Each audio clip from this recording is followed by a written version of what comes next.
Diesen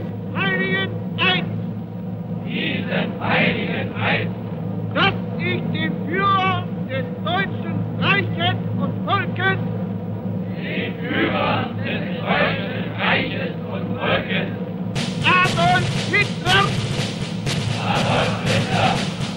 dem obersten Befehlshaber der Wehrmacht,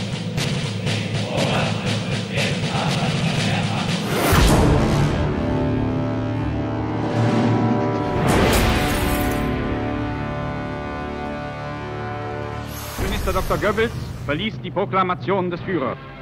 Deutsches Volk. Soldados alemanes, sobre sus hombros recae una pesada lucha, todo el destino de Europa y el futuro del Tercer Reich, así como toda la esperanza de nuestro pueblo, recae únicamente en sus manos. Que les ayude en esta batalla el gran Dios.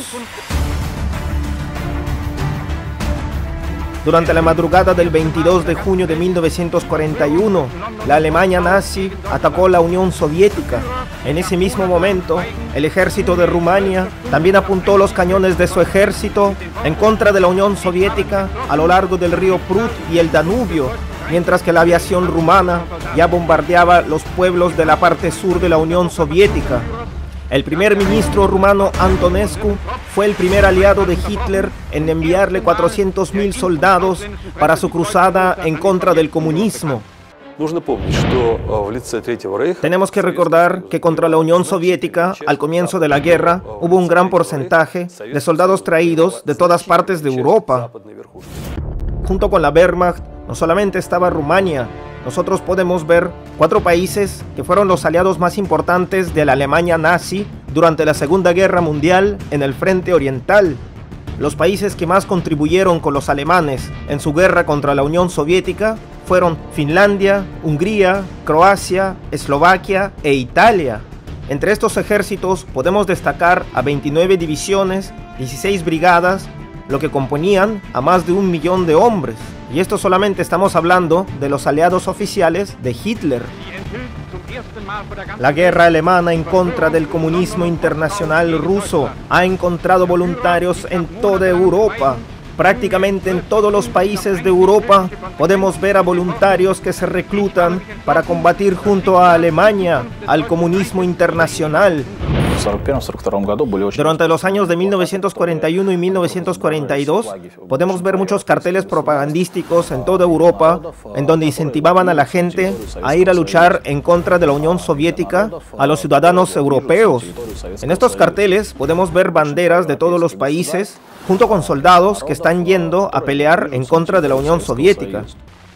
Cientos de miles de ciudadanos voluntarios europeos se enrolan en los ejércitos de la Wehrmacht y de las SS. Pese a todos los ejércitos aliados que lucharon durante los primeros días de la guerra, podemos ver también que durante estas épocas se enrolaron más de 800.000 voluntarios para apoyar a Alemania en su cruzada en contra de la Unión Soviética. Podemos ver en la ciudad de París una gran demostración que se hizo en contra de los bolcheviques. Y en esta demostración participaron los voluntarios que se irían a luchar al frente oriental. Aquí podemos ver grandes carteles propagandísticos en donde está escrito que los comunistas irían a ser destruidos y que eliminarían a todos los bolcheviques de Europa. Mientras que en Bruselas podemos ver a los voluntarios flamencos marchando muy orgullosamente en la capital belga. Asimismo, podemos ver a los ciudadanos belgas reaccionar con el saludo hitleriano ante la bandera del león. Mientras que en Hamburgo podemos ver un desfile militar de los voluntarios daneses. Ellos van a pelear hombro a hombro juntos con el cuerpo de las SS de Dinamarca. Aquí podemos ver cómo es que ellos juran ante los colores de sus estandartes que lucharán en contra del comunismo para pelear por la liberación de la peste roja de Europa. En Roma, el general Duce prepara sus unidades italianas para el inicio de su cruzada hacia el frente oriental. Para toda la cúpula militar occidental, el objetivo principal es la destrucción de Rusia. En pocas palabras, la disolución de la Federación Rusa. Este es el objetivo principal de la cúpula política occidental. Lo podemos ver en la historia, así como tomado por los alemanes en 2 días. Mientras que Checoslovaquia, una de las grandes potencias industriales europeas de aquel entonces, fue tomada en tan solo 3 días. Para el país de Polonia se necesitaron 36 días, mientras que la potencia militar más fuerte del continente europeo, Francia, fue tomada en 44 días. Antes del ataque de la Alemania nazi a la Unión Soviética, el Tercer Reich era la potencia militar más fuerte de toda Europa. El 12 de marzo de 1938 hasta el 1 de junio de 1941, Hitler había conquistado a 11 países y la Wehrmacht había ocupado cerca de 2 millones de kilómetros cuadrados de territorio. Él, en pocas palabras, fue el creador de la Unión Europea.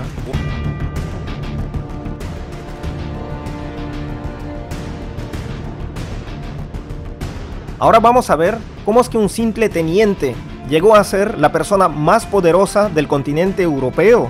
¿Cómo fue posible que los mismos alemanes, junto con los europeos, permitieron a una persona como Adolf Hitler hacerse dictador de todo el continente europeo, el cual condujo a Europa y al mundo a una tragedia sin precedentes en la historia? En realidad, en aquel entonces, nadie de la cúpula política occidental se haría con tanto poder en tan corto tiempo, ya que después de la Primera Guerra Mundial, con el Tratado de Versalles, toda la economía y la industria armamentística alemana estaba prácticamente destruida. El 28 de junio de 1919, en las habitaciones del Palacio de Versalles en Francia, se firmó el Tratado de Versalles, el que puso punto final a la Primera Guerra Mundial. El Tratado de Versalles velaba únicamente por los intereses de las potencias europeas que habían ganado la Primera Guerra Mundial. En pocas palabras, Francia, Inglaterra y Estados Unidos.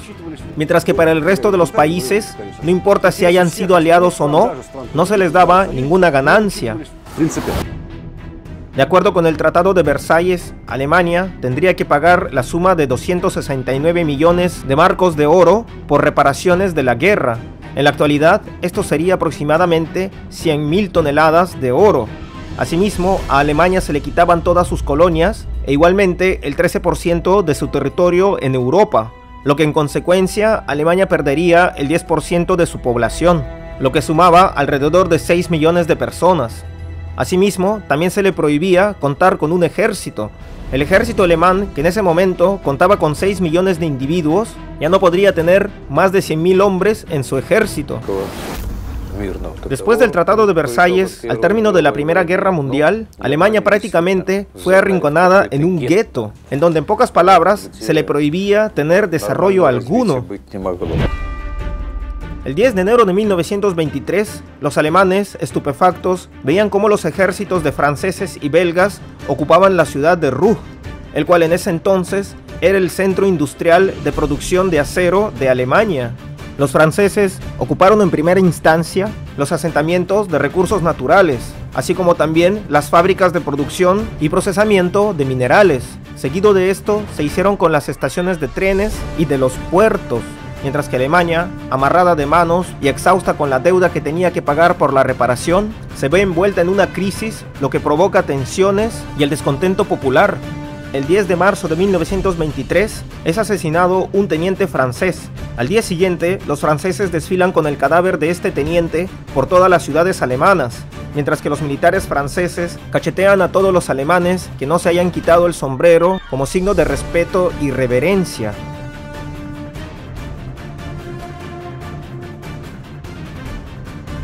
El 31 de marzo de 1923, una huelga de trabajadores de las fábricas Krupp y Essen es fusilada por militares franceses, lo que conduce a más hambre y más descontento, y esto genera un sentimiento revolucionario en los alemanes, y es en este momento en que empiezan a gestarse las ideas extremistas. El primero en formarse fueron los políticos de izquierda del Partido Comunista Alemán, que para el otoño de 1923 ya tenía alrededor de 400.000 integrantes en el partido, mientras que por otro lado tenemos a los políticos de derecha, con Hitler con el nacionalsocialismo a la cabeza. Sin embargo, el partido nazi en aquel entonces tenía 8 veces menos la cantidad de miembros que el Partido Comunista, solamente 55.000 partidarios. Para aquel entonces, los nazis decían que eran la única alternativa real que tenía Alemania, ya que velaban por los intereses nacionales de Alemania, a diferencia de los comunistas. Durante los días de celebración del 14 de octubre de 1923, en la ciudad alemana de Coburg, los miembros del partido alemán nazi organizaron una pelea masiva en contra de los comunistas. Los nazis, a través del terror, empiezan a ganar más adeptos, algo que es aprobado por la cúpula industrial alemana, mientras que por otra parte, los capitales occidentales, temiendo el auge del comunismo en Europa Central, apuestan por Hitler. Tenemos que decir que el fascismo era muy popular en los países europeos en este periodo. Habían países como por ejemplo Alemania o Italia en que los partidos fascistas tenían la aprobación de la mayoría de la población. Podemos ver en países como Alemania, Italia, asimismo en Croacia, que los partidos fascistas contaban con gran popularidad. En Polonia, por ejemplo, los fascistas tenían una gran influencia dentro de la política extranjera, mientras que en Austria tenían claramente un régimen pro-nazi. Asimismo, la doctrina del nazismo contaba con gran popularidad en los países bálticos, mientras que en Francia, por ejemplo, que siempre se ha caracterizado por ser un país democrático, durante comienzos de los años 30, casi llega al poder el partido fascista. Nuevamente, estamos sufriendo la necesidad y el hambre. Han tirado la economía de nuestra Alemania por los suelos y por eso es que la gente no tiene trabajo y no puede comprarse el pan para su mesa. Hitler, prometiendo que crearía una nueva Alemania grande y fuerte, obtiene una gran aprobación por parte de la población. Y para el 30 de enero de 1933, democráticamente se vuelve el canciller de Alemania. Ahora vamos a ver quién le ayudó a Hitler a llegar hasta el poder. Nosotros queremos reivindicar la unidad del espíritu y la voluntad de la raza alemana. Nosotros queremos cambiar nuestro gobierno, el cual es incapaz de tomar decisiones, por un gobierno fuerte y de esta manera poder reivindicar la posición de autoridad del pueblo alemán. Nosotros queremos unir a todas las personas de buena voluntad y destruir a quienes quieren hacerle daño a nuestro pueblo.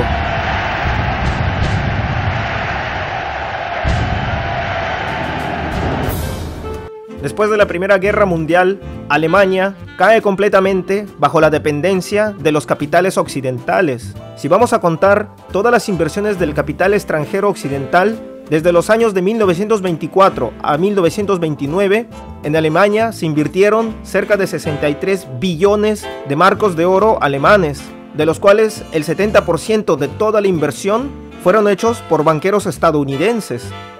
Mientras que los acuerdos entre los banqueros y la cúpula nazi garantizaban el monopolio de la burguesía en el sector privado, así como también la protección de la empresa privada.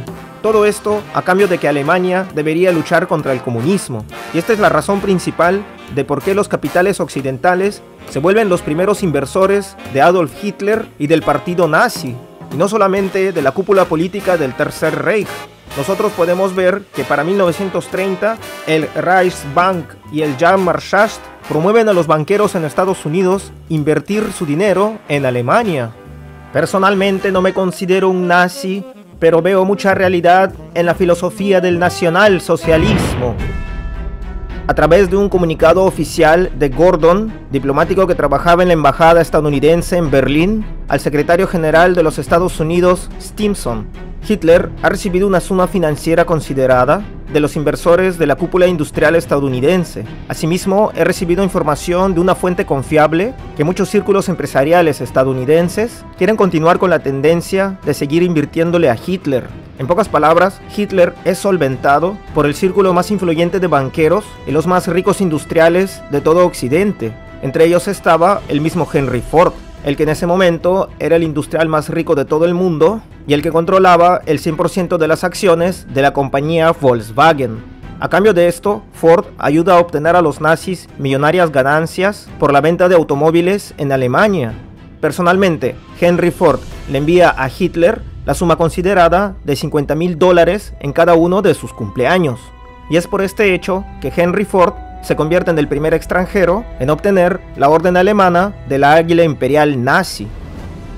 En una nota escrita por el escritor estadounidense Ralph Epperson, este escribió: sin el capital entregado por los banqueros de Wall Street, no hubiera existido ni Hitler ni la Segunda Guerra Mundial. Mucha gente de los países occidentales comparten la misma idea de los nazis. En verano de 2015, el periódico británico The Sun publicó un video que supuestamente fue filmado en 1933, en donde se ve claramente a la futura reina del Imperio Británico cuando aún era la princesa Isabel. Aquí se ve muy claramente cómo la futura reina del Imperio Británico, de tan solo 7 años, hace el saludo hitleriano, algo que también es repetido por la madre. El saludo hitleriano fue repetido en más de una vez por el mismo rey del Imperio Británico, Eduardo VIII. Este, en más de una ocasión, había dicho que apoyaba la política de Hitler y el régimen nazi. Este decía que la política del régimen de Hitler llevaba a Alemania hacia la prosperidad. Y además, también podemos decir que la Iglesia Católica también apoyaba la política de los nazis. En 1929, el Papa Pío XI firmó el Tratado Luterano junto con el gobierno del dictador Mussolini, el cual afirmaba el pleno apoyo hacia el gobierno de Hitler. Y también Hitler había recibido una suma considerada del heredero de Pedro en la Tierra. En aquel entonces, los católicos que vivían en Alemania estaban en contra de la política de Hitler, y si no hubiera sido por el mismo apoyo del Papa, Hitler no hubiera podido ejercer su influencia en los católicos alemanes. De la misma carta de Adolf Hitler enviada hacia el Partido del Nacionalsocialismo el 22 de julio de 1933, el hecho de que el Vaticano haya firmado un tratado con el Partido del Nacionalsocialismo significa el reconocimiento de la Iglesia Católica del partido nazi, y esto en consecuencia le demuestra a todo el mundo de que la idea de que el nacionalsocialismo es enemigo de la religión es totalmente una farsa. En 1945, después de la guerra, muchos monjes católicos croatas, bajo el protectorado de la Iglesia Católica, organizaron el escape de los nazis más influyentes de Europa hacia Sudamérica. Dentro de los nazis que escaparon a Latinoamérica, había muchos genocidas y criminales, mientras que la Iglesia Católica se excusaba diciendo que ella no ayudaba a los criminales de guerra, simplemente lo hacía por considerarlo un acto de humanidad, para evitar que ellos fueran asesinados en la guerra. Ahora vamos a ver que toda esta ayuda y apoyo que recibió Hitler por parte de los países occidentales se hizo solamente con una causa: empujar a Hitler y a todo el Tercer Reich en una guerra para destruir a la Unión Soviética. En Europa se pueden ver por todos lados carteles de propaganda anticomunista, que a la vez pretendían culpar de todos los males que aquejaba en aquel momento a Europa a la Unión Soviética. El sistema económico que había en la Unión Soviética era un sistema totalmente aparte y era una alternativa económica diferente que competía contra el capitalismo, ya que en la Unión Soviética construían un futuro totalmente diferente y la tradicional rusofobia se convirtió en sovietofobia, que era la misma rusofobia pero transformada. De todos los países de Occidente, fueron los ingleses los que no querían abandonar su status quo y ejercían un gran poder financiero en la economía del mundo. No olvidemos que después de la Primera Guerra Mundial, fueron los británicos los que tenían mayor poder dominante en la Europa continental y consideraban y consideran hasta ahora a la Unión Soviética como un gran peligro. Por eso buscaban alguna fuerza que pudiera eliminarla, y es por esta causa que financiaron y apoyaron las ideas extremistas de Hitler, ya que este jugaría el rol que ellos tanto buscaban. Según la teoría nazi, ellos consideraban el norte de Europa como la tierra natal de la raza superior aria. En primer lugar, los hombres superiores son los alemanes. Para ellos, lo más cercano genéticamente a los alemanes son los nórdicos, los países bálticos y los británicos. Asimismo, consideran a los franceses, a los italianos y a los belgas como gente cercana a los alemanes, pero igualmente inferiores. Sin embargo, a todos los eslavos y a todas las personas de Europa del Este, él los consideraba como raza inferior, en pocas palabras, hombres inferiores. Estas ideas gustan mucho a las élites inglesas. Asimismo, muchos en Inglaterra consideran las ideas raciales de Adolf Hitler con sustento científico, y muchos filósofos ingleses de la época comparten la misma filosofía, entre ellos el filósofo Houston Stewart Chamberlain, el cual era considerado por el mismo Joseph Goebbels como el ideólogo del Tercer Reich. Esta teoría explicaba de que históricamente los alemanes habían ascendido las escaleras de la evolución y se habían convertido en la raza superior de los hombres. Y esto era muy compatible con todas las ideas nazis en que decían que los alemanes arios eran la raza superior que debía comandar el mundo junto con los británicos. De todos los países occidentales, era Inglaterra la que más adulaba a Hitler, y la simpatía de los ingleses hacia Hitler creció mucho más cuando en 1937 llegó al poder como primer ministro británico Neville Chamberlain, mientras que el embajador soviético en Londres escribiría una carta para el Kremlin diciendo que el nuevo primer ministro Chamberlain se consideraba abiertamente un anticomunista y tenía un mensaje muy hostil hacia la Unión Soviética. Dentro de su discurso, Chamberlain evocaba a una Europa unida en contra de la Unión Soviética, al mismo tiempo que no le interesaba unir a Inglaterra con cualquier otra potencia europea para crear un frente común que defendiera al Imperio Británico. Asimismo, este piensa que las políticas fascistas de Italia, como los nazis en Alemania, le son más útiles a los británicos para poder usarlos como punta de lanza en contra del comunismo, el cual en ese entonces ocupaba más territorios en Europa del Este. Por eso podemos ver que la política de Chamberlain no era detener a los nazis, sino hacerse su cómplice para que estos dirijan sus ataques lo más pronto posible hacia el este. El 19 de noviembre de 1937, Edward Halifax, el futuro ministro de Relaciones Exteriores británico, tuvo una reunión con Adolf Hitler. Hasta ese entonces, ningún político había alentado tanto al Führer de empezar las agresiones en contra de los países europeos. En su reunión, este le hizo saber que los británicos estaban muy agradecidos ya que Hitler había eliminado por completo al comunismo de Europa Central y que había desarrollado tanto a Alemania para convertirla en la última frontera en contra de los bolcheviques.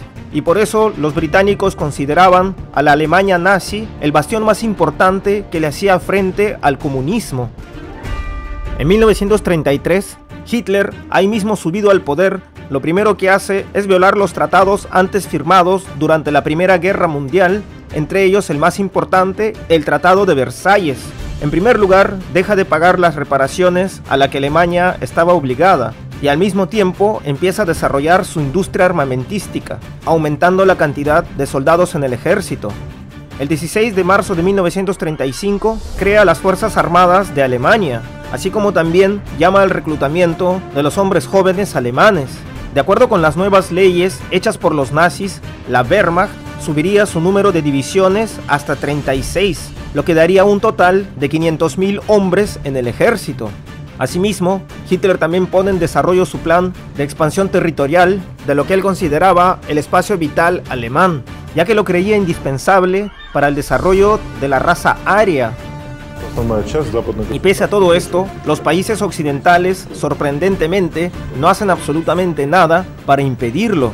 Aquí yo quiero hacer un paréntesis y quiero poner en tela de juicio el comportamiento de las potencias occidentales, ya que podemos ver que en países como Irak, Irán o Palestina, apenas estos hablan de romper los tratados, ahí mismo podemos ver que naciones como Estados Unidos o Inglaterra empiezan a invadirlos, mientras que con la Alemania nazi, estos se hicieron de la vista gorda. Ninguno de los países occidentales se puso en contra. Al contrario, estos siempre adulaban a Hitler y este gozaba de mucha simpatía en la población de los países occidentales. Cuando Hitler manda a sus tropas para anexionarse la provincia occidental de Saarland, que hasta entonces era una zona alemana desmilitarizada, Hitler le dio la orden a sus ejércitos que si estos se encontraban con alguna compañía francesa, inmediatamente deberían de dar la vuelta y regresar a Alemania, que bajo ninguna circunstancia los alemanes tenían que combatir contra los franceses. Y según lo que vemos en la historia, ninguna compañía francesa o inglesa salió para detenerlos. En 1938, la política exterior de Hitler parece más una gran aventura. El ejército alemán todavía no está lo suficientemente fuerte para cometer operaciones militares en Europa. Sin embargo, el 12 de marzo de 1938, las divisiones mecanizadas de la Wehrmacht invadieron el país soberano de Austria sin encontrar resistencia alguna. En aquel momento, los tanques alemanes, que eran los Panzer II, invadieron el territorio de Austria, lo que en resumen hizo sacar conclusiones a los generales alemanes que dichos tanques no estaban a la altura de las inclemencias que necesitaba el ejército alemán, ya que estos eran demasiado débiles para las necesidades técnicas que necesitaba el ejército alemán en aquellos tiempos, ya que muchos de estos, durante el paso que tenían por los Alpes, simplemente dejaban de funcionar. Sin embargo, a todos estos tanques que se quedaron varados en los Alpes, lo que hicieron fue subirlos a los trenes y llevarlos hacia Viena, ya que en Viena los nazis tenían que hacer un desfile para su demostración de poder. La única nación que condenó la invasión nazi hacia el país de Austria fue la Unión Soviética. El 17 de marzo de 1938, el secretario general de la Unión Soviética en la Liga de las Naciones, Afair Litvinov, propuso imponer sanciones en contra de Alemania como país agresor. Sin embargo, ningún país miembro lo apoyó. En pocas palabras, toda la Liga de las Naciones se hicieron de la vista gorda en cómo todo un país soberano desaparecía del mapa de Europa. En ese momento a Hitler le faltaba dinero y lo que hicieron las élites mundiales fue simplemente regalarle el país de Austria, ya que Austria tenía grandes reservas de oro. Después de Austria, a la Alemania nazi le faltaban industrias y por ende las potencias europeas le regalaron Checoslovaquia. El futuro de Austria se decidió en septiembre de 1938 durante el Tratado de Múnich, en donde prácticamente Gran Bretaña, Francia e Italia le regalaban a Hitler el país de Checoslovaquia, cometiendo un error garrafal, sobre todo por los países de Inglaterra y Francia, que con la causa de evitar en lo máximo posible una guerra con Alemania, estos aceptaban las condiciones impuestas por Hitler, según todos los requerimientos que demandaba lo que hoy conocemos como el Tratado de Múnich. Alemania debía de hacerse con la región de Sudetenland, en donde vivían en su mayoría alemanes, y por ende Alemania se anexionó toda Checoslovaquia.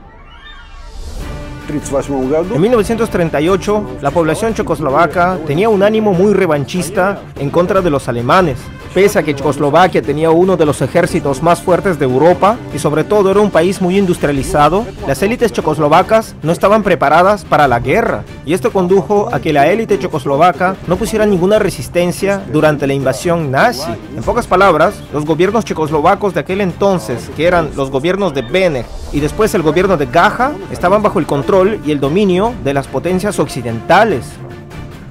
En Alemania, las inacciones de Londres y París fueron interpretadas como una carta blanca. En pocas palabras, el régimen nazi se sintió de manos libres para seguir cometiendo su política agresiva en contra del resto de los países de Europa. De las palabras de Adolf Hitler: yo he visto al enemigo a los ojos y puedo decir que son débiles como gusanos. Mientras eso, después de su reunión con Hitler, Chamberlain y Daladier retornaron a sus países como héroes. Apenas haber aterrizado el primer ministro británico, Chamberlain declaró: he traído la paz a nuestra generación. Se puede decir que la Segunda Guerra Mundial empezó en septiembre de 1938, después del Tratado de Múnich que tuvieron las potencias occidentales con Hitler. ¿Y qué es el Tratado de Múnich? En pocas palabras, es la creación de la actualizada OTAN, ya que en este tratado buscaban empujar a Alemania en una unión con las potencias occidentales para hacer un frente común a la Unión Soviética a través de una guerra. A finales de los años 30, el país de Checoslovaquia era uno de los países más industrializados y desarrollados de Europa. Después de la invasión de la Alemania nazi al país de Checoslovaquia, se puede decir que Hitler obtiene toda la industria bélica que trabajaría para el Tercer Reich durante los próximos 5 años.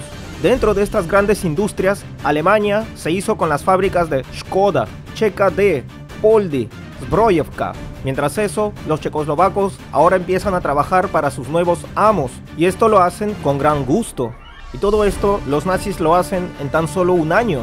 La simpatía de los mismos checoslovacos hacia los nazis es un hecho irrefutable, ya que en tan solo un año toda la industria checoslovaca trabajaba con gran gusto para el Führer. algo que es considerado por el mismo Hitler como uno de sus grandes triunfos. Mientras eso, en Estados Unidos, la revista Time declara a Adolf Hitler como el hombre del año en 1938. ¿Quién sabría en ese entonces que en un par de meses, en 1939, el hombre del año, según la revista Time en 1938, conduciría a toda la humanidad hacia la Segunda Guerra Mundial? Muchos dicen que si Hitler hubiera muerto en 1939 y no hubiera empezado la Segunda Guerra Mundial, Hitler se hubiera quedado en la historia como uno de los líderes más grandes que había tenido Alemania. El 1 de septiembre de 1939, a las 4:45 de la mañana, las tropas de la Alemania nazi cruzan la frontera polaca e invaden con sus ejércitos, aviones y bombarderos el país de Polonia. Ese mismo día, los aviones alemanes bombardean Varsovia. Mientras eso, Polonia busca ayuda de sus supuestos garantes de paz, Inglaterra y Francia. Pero estos lo único que hacen es mandarle un apoyo moral y después de 2 días de la invasión, solamente el 3 de septiembre de 1939, Inglaterra le declara la guerra a Alemania. Y también Francia hace lo mismo, pero dentro de 6 horas.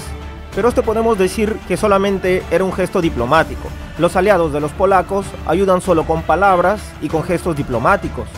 Mientras que Polonia se desangra bajo los pies de los soldados de la Wehrmacht, los ingleses y los franceses, en vez de mandar aviones con bombas hacia Alemania, solamente les mandan aviones con panfletos, en la cual les pedían al pueblo alemán guardar la cordura ante el momento de crisis que estaban pasando. Durante los primeros meses de la guerra, los aviones ingleses que volaron sobre los cielos alemanes botaron 18 millones de panfletos, pero ni una sola bomba. En septiembre de 1939, Alemania todavía no estaba preparada para llevar una guerra en 2 frentes. Tampoco podría hacerlo. En pocas palabras, Alemania no podría luchar contra Francia e Inglaterra al mismo tiempo. Si las potencias europeas hubieran atacado al mismo tiempo que Alemania había atacado a Polonia, la Segunda Guerra Mundial no existiría. El 9 de abril de 1940, Hitler da las órdenes de empezar la invasión a Dinamarca y Noruega, y dentro de unas horas, la Wehrmacht ya estaba cruzando las fronteras de estos países. Y dentro de una hora, el rey del gobierno de Dinamarca cede ante la presión de Hitler. El 12 de abril de 1939, el jefe de comando del ejército danés hace un comunicado por la radio agradeciendo al ejército danés por su inactividad durante la invasión alemana. En los años que sucederían a la invasión alemana al país de Dinamarca, el rey danés es uno de los más activos colaboradores y se puede decir que se convirtió en uno de los más fieles sirvientes de Hitler, cumpliendo todas las órdenes al pie de la letra que le daba el Führer. Después de la caída de Dinamarca y Noruega, le siguió Holanda, Bélgica, Luxemburgo y Francia. La mayoría de los países europeos, sobre todo de los países de Europa del centro, entre ellos Bélgica, Francia, así como los países de Europa occidental, se puede decir que fueron ellos mismos los que se tiraron bajo los pies de Hitler, ya que dentro de la filosofía de las élites que comandaban estos países, no veían a los alemanes a alguien extranjero. Estos, al contrario, pensaban que se enriquecerían con la cultura alemana, mientras que si los ciudadanos pensaban que si alguna de sus mujeres se casaba con algún alemán, mejorarían su raza. Sin embargo, tampoco hay que decir que todos los europeos se tiraron contentos a servirle a los pies de Hitler. Los comunistas, por otro lado, fueron los movimientos políticos que más resistencia opusieron a los invasores nazis. Entre los países que más se resistieron del continente europeo fue en primer lugar Yugoslavia. Al finales de 1941, en esta nación se contaban 48 compañías de partisanos, 15 batallones independientes y la primera brigada de proletarios, lo que sumaba alrededor de 80.000 personas, mientras que el liderazgo de estas unidades partisanas era coordinado por los comunistas. Estos organizaban sabotajes en las principales fábricas de producción bélica en Grecia, Polonia, Eslovaquia y Francia. Sin embargo, contrario a lo que se piensa, los más aguerridos luchadores pro-nazis en contra de los partisanos no fueron los alemanes, sino los mismos ciudadanos de estos países que estaban a favor de la invasión alemana. Un buen ejemplo de esto es que en octubre de 1941, cerca de 11.000 comunistas fueron arrestados y mandados a los campos de concentración en Checoslovaquia. En pocas palabras, durante el comienzo de la invasión hacia la Unión Soviética, el Tercer Reich disponía prácticamente de todos los recursos y de las personas de los países que había ocupado. Estamos hablando de prácticamente toda la Europa continental, la que tenía entonces una población de más de 300 millones de personas. Y si vamos a comparar los números del Tercer Reich contra la Unión Soviética, aquí vemos que en el año de 1941, Alemania redobla la producción de electricidad, la producción de acero, así como la de hierro fundido. Se multiplica por 2 la producción y la extracción de carbón y aluminio, mientras que si hablamos de recursos petrolíferos, gracias a las producciones rumanas, es que el Tercer Reich redobla por 10 su producción de hidrocarburos. A vísperas de la Gran Guerra Patria, en el frente oriental, Alemania, junto con sus aliados europeos de los territorios ocupados, producen al año 439 millones de toneladas de carbón, más de 43 millones y medio de toneladas de acero, cerca de 38 millones de toneladas de hierro, mientras que las fábricas del Tercer Reich registran un aumento de 676.000 automóviles, producen alrededor de 11.000 armas de artillería y obuses, 11.000 aviones de diferente índole y 4.200 tanques. Con todo este poderío militar y económico, toda Europa unida con Hitler para junio de 1941 vuelve a Alemania en la primera potencia militar y económica del mundo. Y es con toda esta fuerza con la que Hitler invade la Unión Soviética. Que los alemanes cometían el genocidio más grande de toda la historia en el frente oriental de Europa del Este, la vida en los territorios ocupados de Europa Occidental no se diferenciaba mucho de lo que había sido antes de la guerra. En las ciudades seguían trabajando las cafeterías, los museos, los teatros y los cabarets. La gente seguía relajándose, haciendo compras y paseando en los parques. Y aquí vamos a poner de ejemplo la ciudad de París, la cual los soldados alemanes valoraron muy alto por la facilidad que estos tenían de encontrar mujeres predispuestas a estar con ellos. Todos los negocios seguían trabajando como si no hubiera pasado nada. Al contrario, en los restaurantes y en los cabarets veían muy bien la venida de los alemanes, ya que estos gastaban sin medida su dinero, lo que en consecuencia les traería más ganancias a los dueños de estos negocios. Todos estaban muy contentos, sobre todo los burdeles, ya que estos eran los más frecuentados por los oficiales alemanes. En pocas palabras, todos estaban felices. Si vamos a ver la política de los franceses de aquel entonces, ellos no sentían ninguna culpa por inmiscuirse con el enemigo. Al contrario, podemos decir que el sentimiento de culpa o vergüenza en ellos no existía. Mientras que para la Wehrmacht, Francia se convirtió en un gran productor y exportador de mujeres. En el año de 1941, más de 100 nuevos burdeles se abrieron solamente en la ciudad de París, exclusivamente para los oficiales alemanes. En aquellos momentos, este negocio estaba en auge en los países ocupados de Europa Occidental, y es París la punta del iceberg de la lujuria europea.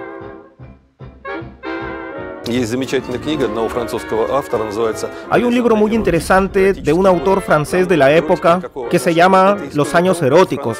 Este libro no es para nada un libro erótico. Al contrario, habla de cómo vivían los franceses, especialmente los parisienses, bajo la ocupación nazi. En este libro podemos leer de los mismos franceses, de cómo es que los ciudadanos de esas épocas se tiraron prácticamente bajo los pies de Hitler y vivían muy a gusto bajo la protección del Tercer Reich. Obviamente, ahora los franceses sacan muy en cara de la resistencia francesa y que realmente estaban en contra de Hitler. Y sí, hubo una resistencia francesa, pero si vamos a ver los números, el número de personas que se resistieron en contra de Hitler es muchísimo menor a los voluntarios que se enrolaron en la Wehrmacht para combatir en la Unión Soviética. Un buen ejemplo de esto es que cuando los soviéticos atacaron Berlín, habían 2 batallones de las SS que defendían la capital del Tercer Reich, y uno de estos era exclusivamente de franceses. Hitler llama a todas las naciones europeas en su cruzada en contra de los bolcheviques. Cientos de miles de voluntarios extranjeros son enrolados dentro de los cuerpos nazi de las SS. Si vamos a ver las nacionalidades de la Wehrmacht, vamos a poder ver que hay todo tipo de representantes de todos los países europeos. Esto es algo verídico. Habían representantes de absolutamente todos los países europeos. Y aquí yo puedo decir que ningún país se salva, ni siquiera Portugal, ya que hubo portugueses, así como marroquíes, dentro de la División Azul española. Otro ejemplo muy interesante también es la Legión Francesa, ya que aquí podemos ver que Francia traía a ciudadanos de color de sus colonias colonias africanas. Y otro ejemplo que también sorprende mucho es que al final de la guerra, en 1945, durante la batalla de Berlín, en esta legión francesa había un japonés. Todos los aliados de Hitler en contra de la Unión Soviética tenían intereses en esta. Rumania, por ejemplo, quería ocupar todas las zonas del oeste de la Ucrania soviética, mientras que Hungría, la región de los Montes Cárpatos. Finlandia, por su parte, quería invadir la región de Karelia. El día de hoy podemos ver que todos estos países tratan de negar su colaboracionismo con Hitler, mientras que la propaganda nos muestra que solamente fue la Unión Soviética la que colaboró de alguna manera en la repartición de Polonia. Pero nadie nos dice que durante toda la guerra todos estos países europeos fueron aliados de Hitler. Podemos ver en los historiadores finlandeses, así como también que en las escuelas se les enseñan que los finlandeses no eran aliados de Hitler y hacen todo lo posible para mostrar a Finlandia como un país que se defendía contra la Unión Soviética durante la guerra. Sin embargo, los hechos históricos apuntan que Finlandia fue uno de los más importantes aliados de la Alemania nazi en la invasión de la Unión Soviética. Durante todo lo que fue la Gran Guerra Patria, fue Finlandia la que albergó al mayor número de soldados alemanes. En el territorio de Finlandia habían decenas de aeropuertos de los cuales partían los bombardeos de la Luftwaffe, así como también en todos los puertos finlandeses se encontraban los barcos de la flota alemana. Contrario a lo que se piensa, muchos países que se proclamaban neutrales también apoyaron al Führer en su guerra en contra de la Unión Soviética. Estos países reforzaban el poderío de Hitler en la retaguardia. Podemos ver en el caso de Suiza que colaboró muy dinámicamente supliendo de armas, municiones y vehículos a Hitler durante la guerra. España, por su parte, se hace de un muy buen mercado vendiéndole al Tercer Reich productos, mientras que todo el tungsteno que servía para reforzar los tanques alemanes venía de Portugal. De Turquía venía todo el cromo utilizado en las industrias alemanas. Dinamarca, por su parte, suple todo el 90% de la Alemania nazi en aceite, carne y pescado fresco. Asimismo, en Francia, más de 1 millón de personas trabajan en las fábricas de armamento, las cuales ahora servían para los alemanes. De acuerdo con los documentos alemanes, para enero de 1944, los franceses habían producido para el Tercer Reich alrededor de 4.000 aeroplanos, 10.000 motores de aviones y 52.000 camiones. Gracias a las tierras conquistadas, la economía del Tercer Reich tuvo un auge inigualable. Esto es a lo que muchos historiadores pro-nazis llaman como el milagro alemán. Tan solo en 4 años, desde 1940 hasta 1944, la industria militar bélica alemana se multiplicó por 5. También se multiplicaron por 5 toda la extracción y la producción de carbón, hierro, acero y petróleo. Se multiplicó el desarrollo de la industria química y sintética, y hasta hoy en día los europeos y los estadounidenses tratan de tapar y de silenciar su cooperación que estos tenían con el régimen más sanguinario del siglo XX. Sin embargo, no podemos estudiar la historia de la Segunda Guerra Mundial sin aceptar el hecho que los más grandes y los más importantes acreedores de Adolfo Hitler fueron las corporaciones internacionales.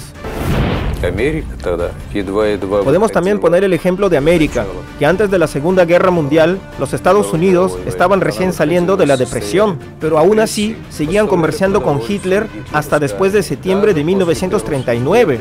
Y si vamos a ver de qué se trataba este comercio, en primer lugar era la venta de armas, municiones, así como las materias primas necesarias para la producción de armas. Durante el año de 1941, cuando se puede decir que la Segunda Guerra Mundial estaba en su auge, las inversiones estadounidenses en la Alemania nazi sumaron un total de 475 millones de dólares. Un ejemplo de esto es la compañía de Biofarmen, que ha cambiado su nombre varias veces y ahora ya nadie la recuerda. En aquellos momentos era un monstruo comercial derivado de la American Standard Oil. Pese a que este gigante había sido dividido en 4 compañías igualmente grandes, estas seguían apoyando a la Alemania nazi hasta mediados de 1944. Otro ejemplo muy sonado fue que la compañía sueca Per Endel se convertiría después en la legendaria y famosa IKEA. Así como su fundador Ingvar Kamprad fue un miembro pronazi muy activo desde 1942 hasta 1945. El fundador del actual gigante comercial Metro Group, Otto Beichem, sirvió en las unidades de élite de las SS Leibstandarte Adolf Hitler. Asimismo, los fundadores de la marca Adidas y Puma, los hermanos Adolf y Rudolf Dassler, fueron activos nazis durante la Segunda Guerra Mundial. Lo mismo podemos ver en el creador de L'Oréal, Eugène Schuller. También fue un gran activista pro-nazi durante la Segunda Guerra Mundial. También podemos ver marcas que fueron abiertamente nazis, como por ejemplo tenemos a Hugo Boss, que fue hasta miembro del partido nazi de las SS, y fue el que les confeccionaba sus uniformes a Hitler y a su círculo cercano de oficiales. Podemos ver marcas como la ya extinta Kodak, que durante la guerra producía detonadores de uso militar. Asimismo, gracias a la guerra y a los nazis, se crearon en Alemania bebidas como Fanta, que por la falta de suministro de ciertos productos fue que no se podía crear la Coca-Cola. Y en 1940, el alemán Max Keitel creó una bebida que se podía producir con ingredientes muy fáciles de encontrar en la Alemania nazi. En el año 2000, la megacompañía Nestlé tuvo que pagar una reparación de 14,5 millones de dólares, ya que durante la Segunda Guerra Mundial utilizó víctimas del Holocausto para poder colocarse en el mercado y convertirse en la megacorporación que conocemos ahora. La mano de obra barata de los esclavos de los campos de concentración también fueron utilizadas por compañías como la BMW, Volkswagen y Siemens. Mientras que la IBM le vendía a los nazis computadoras con las cuales estos podían llevar un registro exacto de las cantidades de muertes que habían en los campos de concentración. En 1939, la compañía checoslovaca Škoda se convierte en una de las industrias más importantes de la Alemania nazi, la cual después de su integración a la industria alemana se vuelve exclusivamente de producción militar. Uno de cada 3 tanques que sirvió y luchó en contra de la Unión Soviética en el frente oriental era de producción checoslovaca. Podemos ver que los checoslovacos no trataron de sabotear la producción militar bélica para los alemanes. Al contrario, vemos que estos trabajaban con gran ahínco y toda esta fuerza industrial llegó a parar en el frente oriental. El 2 de febrero de 1943 sucedió uno de los eventos más importantes que decidirían el curso de la historia de la Segunda Guerra Mundial. El Ejército Rojo venció a la Wehrmacht en la batalla de Stalingrado. Esto fue no solamente la lucha del pueblo soviético para evitar su aniquilación, sino también fueron el choque de 2 economías. Por un lado, la economía comunista de Stalin contra prácticamente todo el bloque occidental capitalista, el cual las élites capitalistas mundiales habían dejado el poder en las manos de Hitler. Al final de la Gran Guerra Patria, la victoria total del pueblo soviético sobre todos los países europeos del Tercer Reich fue un hecho irrefutable. Asimismo, durante el mes de mayo de 1945, cuando la coalición anti-Hitler firmaba los tratados de la rendición total de Alemania, el primer ministro británico Winston Churchill, a espaldas de sus aliados soviéticos, empieza la elaboración de la operación secreta conocida como la Operación Impensable. De acuerdo con este plan, el 1 de julio de 1945, 47 divisiones británico-estadounidenses deberían de invadir la zona alemana ocupada por la Unión Soviética. Después, para el 1 de enero de 1946, según este plan, los nuevos enemigos de la Unión Soviética deberían haber ocupado Polonia y después dirigirse directamente hasta Moscú. Estos eran los planes del primer ministro británico para doblegar a Joseph Stalin a firmar un tratado de paz. E increíblemente, los británicos pensaban utilizar a los prisioneros alemanes como punta de lanza en su nueva guerra, creando alrededor de 10 o 12 divisiones de los soldados de la Wehrmacht o de las SS. Y la continuación de la guerra hubiera sido muy aplaudida, no solamente por Winston Churchill, sino en primer lugar por Adolf Hitler. Lastimosamente, vemos que el día de hoy la rusofobia es la política y la ideología central no solamente de la OTAN, sino también de la Unión Europea e igualmente de los Estados Unidos. La liberación del mundo de la doctrina del nazismo se puede decir que es el hecho político-militar más importante del siglo XX. Sin embargo, lejos de aprender de las lecciones sanguinarias de la Segunda Guerra Mundial, Occidente, deliberada e inconscientemente, sigue financiando al nazismo y a la rusofobia en los países de Europa del Este.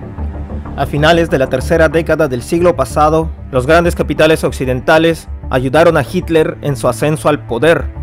Hoy en día, los ideales de los líderes colaboracionistas de los nazis de países como Ucrania, Estonia, Lituania, Latvia, Finlandia, entre otros, son financiados directamente por los capitales occidentales. haciéndose de la vista gorda de que cada vez la influencia de la ideología nazi crece con preocupación en Europa y que a la vez aumenta los índices de criminalidad en el viejo continente, a la vez que alzan memoriales a estos colaboracionistas nazis y destruyen los monumentos soviéticos creados para recordarle a Europa de las brutalidades de los nazis. Hoy en día se trata de acusar a todos los pecados de la Segunda Guerra Mundial directamente a la Unión Soviética y a su heredera, a la Federación Rusa. Y es que solamente Rusia tiene el poder y la congruencia de luchar contra el nazismo. Lo más sorprendente es de que desde la caída de la Unión Soviética, desde 1991 hasta nuestra actualidad, han habido muchas más guerras en el mundo que desde el término de la Segunda Guerra Mundial, desde 1945 hasta la caída del Muro de Berlín. Y en absolutamente todas las guerras que han habido en el mundo, en todas están los países occidentales, empezando por Estados Unidos. Y estos países deben de pedir perdón por todas estas acciones. El 19 de noviembre de 1915, durante la Asamblea General de la ONU, la Federación Rusa propuso una resolución en donde se combatirían las ideologías del nazismo. 126 miembros de la ONU votaron a favor de este documento, mientras que los países que votaron en contra fueron solamente 4: Estados Unidos, Ucrania, Canadá y la República de Palau. Asimismo, 55 países, dentro de los cuales estaban los de la Unión Europea, se abstuvieron al voto. Hoy en día es un hecho factible que el nazismo está nuevamente proliferando en los países de Europa y en los Estados Unidos de América, mientras que el país que más adeptos nazis tiene es Estados Unidos. Ese mismo nazismo que nació de la burguesía, de las élites europeas de finales de la tercera década del siglo XX. Ese mismo monstruo que cegó la vida de decenas de millones de personas y mandó a otras decenas de millones a trabajar como esclavos en los campos de concentración. Y fue la Unión Soviética la que salvó al mundo de esta peste. Sin embargo, lastimosamente, parece que la historia no nos ha enseñado nada. Con una política antirrusa desde Washington se siguen solventando los grupos neonazis de Europa para poder formar un nuevo orden. Y el renacimiento de las ideas neonazis en Europa del Este es parte de su estrategia. Ahora yo pongo la pregunta, ¿qué pasaría con el mundo si los horrores del nazismo del siglo XX se vuelven a repetir hoy en día? ¿Quién nos ha de salvar si es que nuevamente la pesadilla de la peste marrón se exparte nuevamente por el mundo? ¿Quién lo hará? Ya que hoy en día la Unión Soviética ya no existe.